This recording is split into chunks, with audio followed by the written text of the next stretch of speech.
ఏపీలో శాంతి భద్రతలు లేవని వైసీపీ అధినేత జగన్ విమర్శించారు. రాష్ట్రంలో భయానక పరిస్థితులు నెలకొన్నాయని, రాజ్యాంగ మనుగడ ప్రశ్నార్థకంగా మారిందని విమర్శించారు.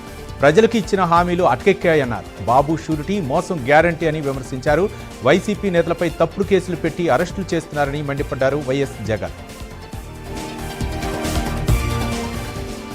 మంగళగిరిలో చేపడుతున్న అభివృద్ధి పనులపై మంత్రి నారా లోకేష్ ఉండవల్లి నివాసంలో అధికారులతో సమీక్షా సమావేశం నిర్వహించారు. దీర్ఘకాలికంగా వివిధ ప్రభుత్వ స్థలాల్లో నివాసం ఉంటున్న మరో 2,000 మందికి ఆగస్టులో శాశ్వత ఇళ్ల పట్టాలు అందించేందుకు ఏర్పాట్లు చేయాలన్నారు. ఇళ్లు లేని పేదల కోసం కొత్తగా టిడ్కో గృహ సముదాయాల స్థల సేకరణకు ప్రణాళికలు సిద్ధం చేయాలని నారా లోకేష్ సూచించారు. విశాఖలో పార్టీ ఫిరాయింపు కార్పొరేటర్లకు షాక్ తగిలింది. టీడీపీ, జనసేన, బీజేపీలోకి ఫిరాయించిన కార్పొరేటర్లకు నోటీసులు ఇచ్చారు జీవీఎంసీ మేయర్. ఎన్నికల్లో వైసీపీ నిర్ణయానికి వ్యతిరేకంగా 27 మంది కార్పొరేటర్లు ఓటు వేశారు. వారం రోజుల్లోగా సమాధానం ఇవ్వాలని నోటీసులో తెలిపారు. అయితే పార్టీ ఫిరాయించిన కార్పొరేటర్లపై అనర్హత వేటు వేయాలని వైసీపీ రాష్ట్ర ప్రధాన కార్యదర్శి విజయ్ కుమార్ కలెక్టర్కు ఫిర్యాదు చేశారు. గత ప్రభుత్వం రాష్ట్ర ఆర్థిక వ్యవస్థను పూర్తిగా నాశనం చేసిందని ఏపీ మంత్రి నారాయణ అన్నారు. జగన్ ప్రభుత్వం 10 లక్షల కోట్ల రూపాయల అప్పు చేసి వెళ్లిపోయిందని విమర్శించారు. కాకినాడ జిల్లా పిఠాపురంలో సుపరిపాలనలో తొలి అడుగు కార్యక్రమంలో పాల్గొన్న మంత్రి నారాయణ ప్రభుత్వ కార్యక్రమాలను ప్రజలకు వివరించారు.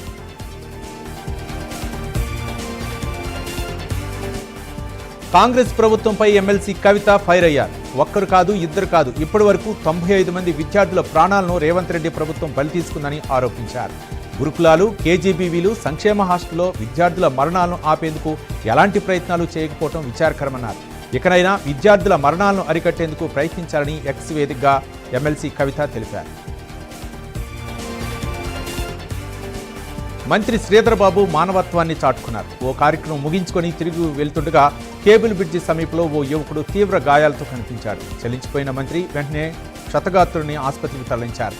సాయంగా ఓ కానిస్టేబుల్ను కూడా వెంట పంపించారు. చికిత్స అనంతరం ఆరోగ్య పరిస్థితిపై మంత్రి ఆరా తీశారు.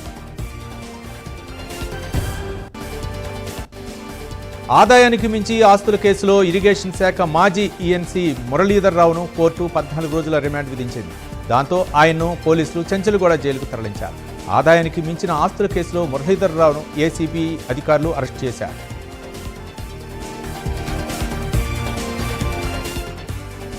కేసీఆర్ ప్రభుత్వ హయాంలో రైతును రాజుగా చేశారని ములుగు జిల్లా బీఆర్ఎస్ పార్టీ అధ్యక్షుడు కాకులమరి లక్ష్మీ నరసింహారావు అన్నారు. కాంగ్రెస్ హయాంలో రైతులకు యూరియా, విత్తనాల పంపిణీలో తీవ్రంగా ఇబ్బందులకు గురిచేస్తున్నారని ఆరోపించారు. రేవంత్ రెడ్డి పరిపాలనలో కాళేశ్వరం ద్వారా సాగునీరు కూడా అందించడం లేదని మండిపడ్డారు. నెల్లూరు జిల్లా వింజమూరులోని సామాజిక ఆరోగ్య కేంద్రాన్ని అర్ధరాత్రి ఉదయగిరి ఎమ్మెల్యే కాకర్ల సురేష్ ఆకస్మికంగా తనిఖీలు చేశారు. ఆసుపత్రిలోని పలు వార్డులు, గదులను ఆయన పరిశీలించారు. సమస్యలు ఏవైనా ఉన్నాయా అని వైద్య ఆరోగ్య సిబ్బందిని అడిగి తెలుసుకున్నారు. రోగుల పట్ల మర్యాదపూర్వకంగా వ్యవహరిస్తూ వైద్యాన్ని అందించాలని వైద్య సిబ్బందికి సూచించారు.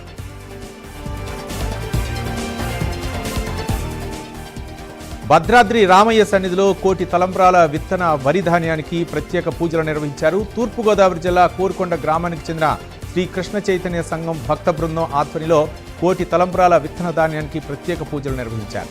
స్వామివారి పాదాల చెంతన ఉంచి విశేష పూజలు చేశారు.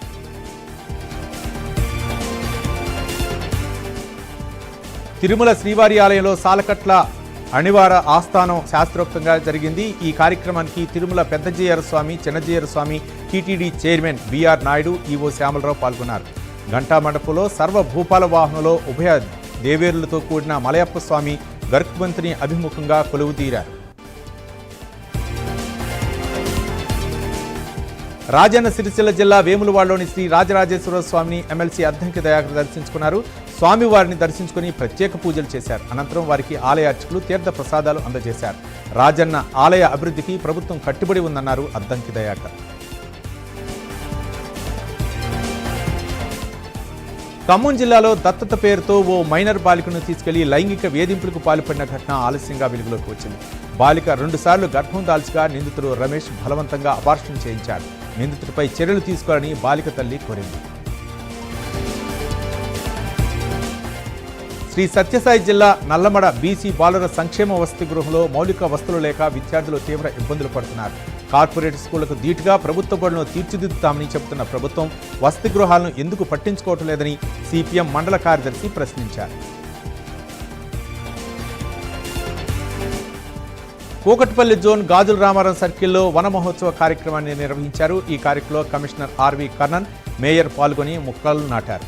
గ్రేటర్లో పెద్ద ఎత్తున వన మహోత్సవం నిర్వహిస్తున్నామన్నారు. నగరంలో పచ్చదనం పెంపొందించేందుకు వన మహోత్సవాన్ని చేపడుతున్నామన్నారు. ఏలూరు జిల్లా చింతలపూడి నగర పంచాయతీలో అక్రమ మట్టి సరఫరాపై పోలీసులు చర్యలు తీసుకున్నారు. అక్రమ మట్టి సరఫరాను అడ్డుకుని 5 మట్టి ట్రాక్టర్లను సీజ్ చేశారు పోలీసులు.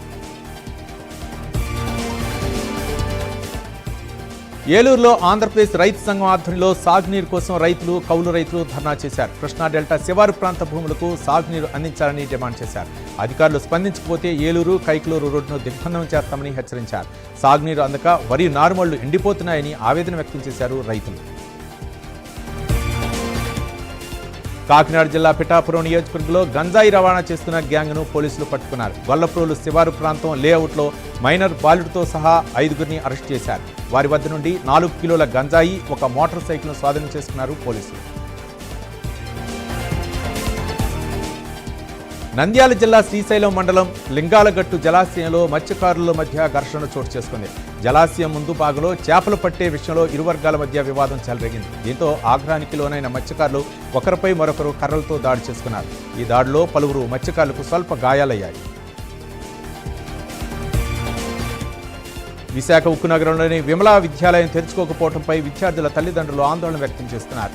పాఠశాలను తెరవాలని డిమాండ్ చేస్తూ 78వ వార్డు సిపిఎం కార్పొరేటర్ గంగరాజు ఒకరోజు నిరాహార దీక్ష చేపట్టారు.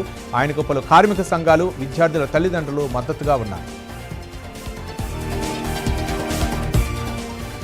విజయనగరం కలెక్టరేట్ వద్ద స్టూడెంట్స్ ధర్నా చేపట్టారు.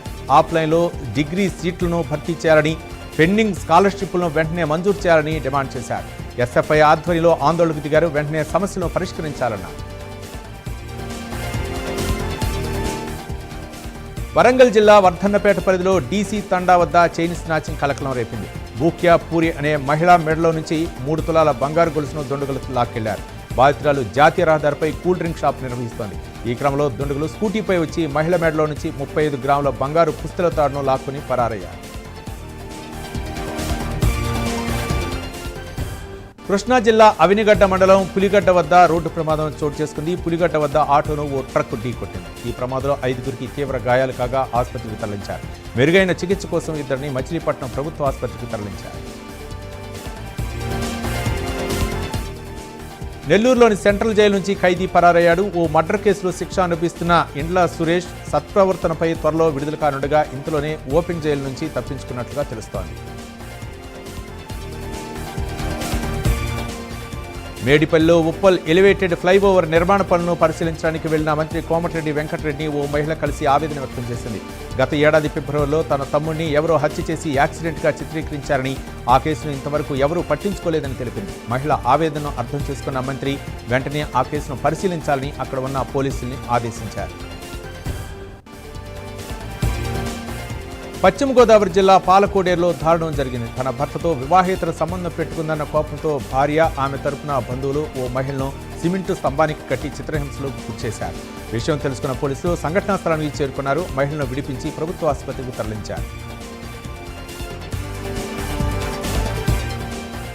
కడప నగరంలో దారుణం చోటు చేసుకుంది. ప్రతిరోజు మద్యం సేవించి ఇంటికి వచ్చి గొడవ చేస్తున్నారని భర్తను భార్య హతమార్చింది. ఈ ఘటన ఎర్రముక్కపల్లిలోని బాల వికాస్ స్కూల్ వద్ద జరిగింది. భర్త వేధింపులు తాళలేక భార్య హరిత తన తమ్ముడు హరితో కలిసి హత్య చేసింది. సంఘటనా స్థలం చేరుకున్న పోలీసులు నిందితుల్ని అరెస్ట్ చేశారు.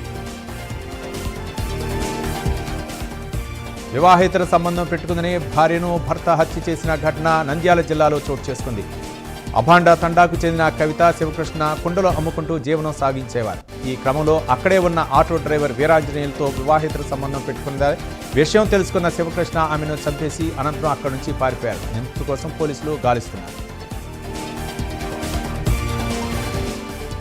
గండికోటలో ఇంటర్ విద్యార్థిని మృతి కేసులో సంచలన విషయాలు వెలుగులోకి వస్తున్నాయి. కాసేపటి క్రితం రాయలసీమ డీఐజీ కోయా ప్రవీణ్ ఘటనా స్థలానికి చేరుకొని పరిశీలించారు. విద్యార్థిని మృతిని హత్యగా పోలీసులు నిర్ధారించారు. విద్యార్థిని హత్యలో రాకేష్ పాత్ర లేదని డీఐజీ తెలిపారు. హత్య కేసులో కీలక ఆధారాలు దొరికాయని, పూర్తి వివరాలు సాయంత్రం చెబుతామని పోలీసులు అన్నారు. గుంటూరు జిల్లా తాడేపల్లిలో సెల్ఫీ సూసైడ్ కలకలం రేపింది. తన చావుకు భార్య కారణమంటూ ఇంట్లో ఉరివేసుకుని బ్రహ్మయ్య ఆత్మహత్య చేసుకున్నారు. ఈ వీడియో అంతా ఫోన్లో రికార్డ్ అయింది. ఘటనా స్థలానికి చేరుకున్న పోలీసులు మృతదేహాన్ని పోస్టుమార్టం నిమిత్తం మంగళగిరి ప్రభుత్వ ఆసుపత్రికి తరలించారు. తల్లి ఇచ్చిన ఫిర్యాదు మేరకు పోలీసులు కేసు నమోదు చేశారు.